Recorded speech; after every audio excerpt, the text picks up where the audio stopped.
Hey, what's up, guys? Welcome back to another episode in Young Race Predictor. Today, we are going to be doing the predictions for round 9 of the 2025 season and the third of this triple header here in Europe, the Spanish Grand Prix predictions this season coming up this weekend. Before we go into it, do me a favor, hit the subscribe button, hit the like button, share this with all your friends and all the Formula 1 fans we know. With that being said, let's jump right into the ultimate unexpected delight. And this is the first, because I think this is the first time this season that in this segment, I'm going to add a team instead of a driver, and that team is Mercedes. Mercedes have not been having a very good set of races the last 2 weekends. Kimi Antonelli retiring in his home, and yeah, he did not do very well in Monaco. Same case for George Russell, who actually finished in Imola but not in the top 5 like how we had done in the previous 6 to 7 races. And yeah, he did not do well in Monaco as well. There were a lot of issues with himself and Mercedes. So this weekend, in my opinion, could be a big change, given that Kimi Antonelli has done a decent qualifying and a decent race result last time out in Formula 2 in this track, and George Russell, who manages to perform very well in qualifying in this track and even overtake and have a very good start to the Spanish Grand Prix over the years. So I feel Mercedes could be the ultimate unexpected delight of this weekend.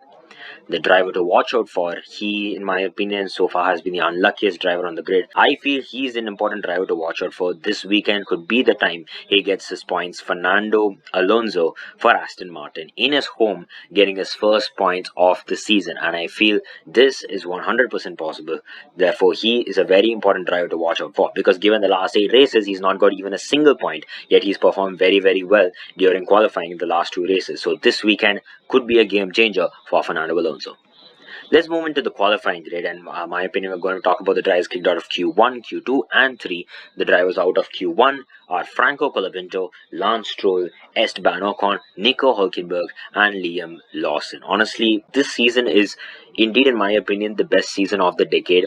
Not because that it is only a team or some specific drivers winning half the time. What I mean when I say best, I mean best in terms of qualifying, because there are always surprises coming in. Sometimes it is Lando Norris who gets pole, sometimes it's Oscar Piastri who gets pole, sometimes Max Verstappen is showing pace in a car which is actually not performing to the level it was for the last 3 years. Ferrari have started showing a lot of pace in Monaco, and yeah, Kick Sauber, though being a very bad car, Gabriel Bortoleto is doing a very good job in qualifying, at least taking the car into Q2. Hulkenberg as well, taking it to P13 last weekend. So this is actually quite a big task for me to decide who's going to qualify where, because every weekend it keeps shifting and there is no specific or average position for a driver to qualify.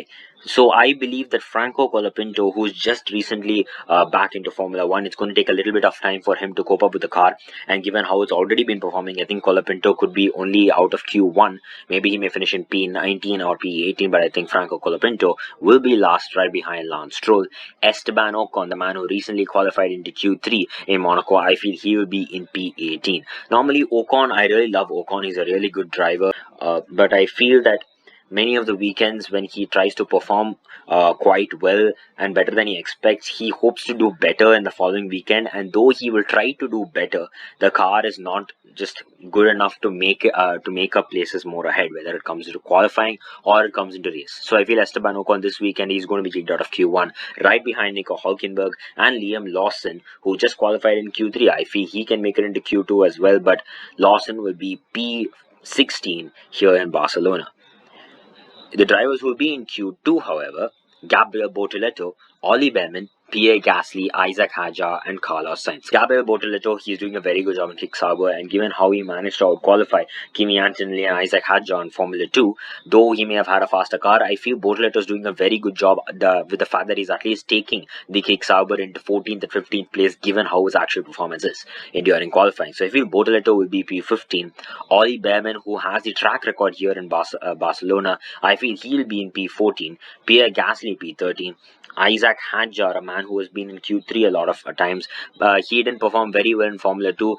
Could he perform well this time around? Maybe he can get it into Q3, but I feel he is going to be only P12, right behind one of the home heroes, Carlos Sainz in the Williams.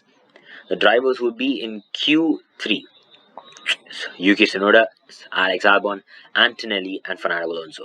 I feel there could be a switch between Yuki Tsunoda and Carlos Sainz. One of them could make it into Q3, but I feel Tsunoda needs to get this top 10 at all costs, because given how his performance was in Monaco, even the smallest of points that he gets is actually considered a victory, not for him but for all of us, given that he is now the second driver of the Red Bull this entire season.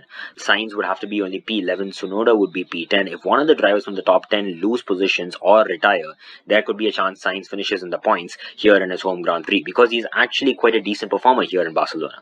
Tsunoda P10, Albon is doing a very good job, he'll be P9, Antonelli P8, Fernando Alonso in P7. Yes, I've gone for Alonso in P7, a very special one here in his home Grand Prix. I feel given how his weekends has been the last two times in qualifying, this weekend also could go his way. So Alonso will be P7.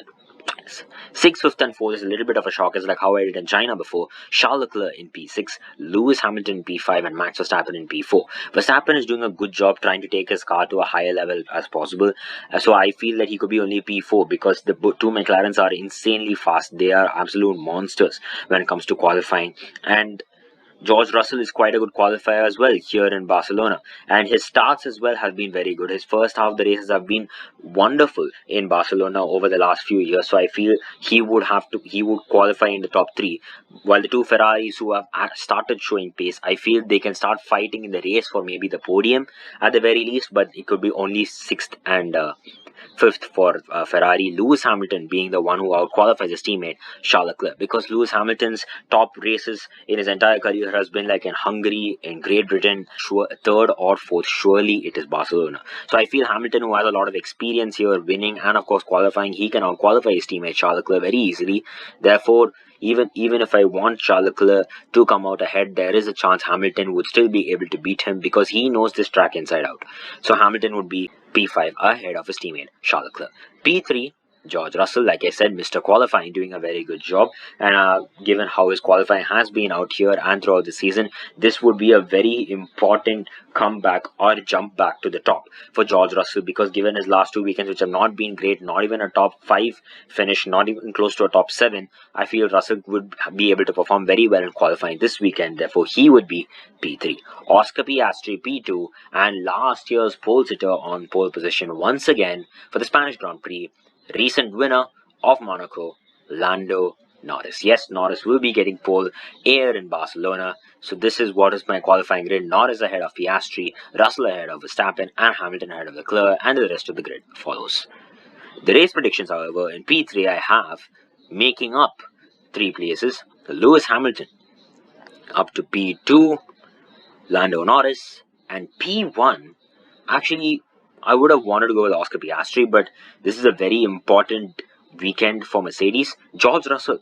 Yes, I do believe that George Russell is going to be the winner of the Spanish Grand Prix, because like I said before earlier on in this video, his starts to the Spanish Grand Prix have actually been incredible, and after all, he is Mr. Qualifying, so he can definitely qualify into the top 3, hopefully into the top 3. And if he gets a good start like how he did last year and how he's been doing over the previous years, I mean in 2023, that race for Mercedes, Hamilton did a very good job keeping that second place intact, and George Russell also did a very good comeback, trying to contribute a lot to the strategy coming home in P3. So I feel Russell could get this weekend. He could be the winner of the Spanish Grand Prix. Lando Norris coming home in P2, and Lewis Hamilton in P3, his first podium in a race, that is in a Grand Prix race weekend this season.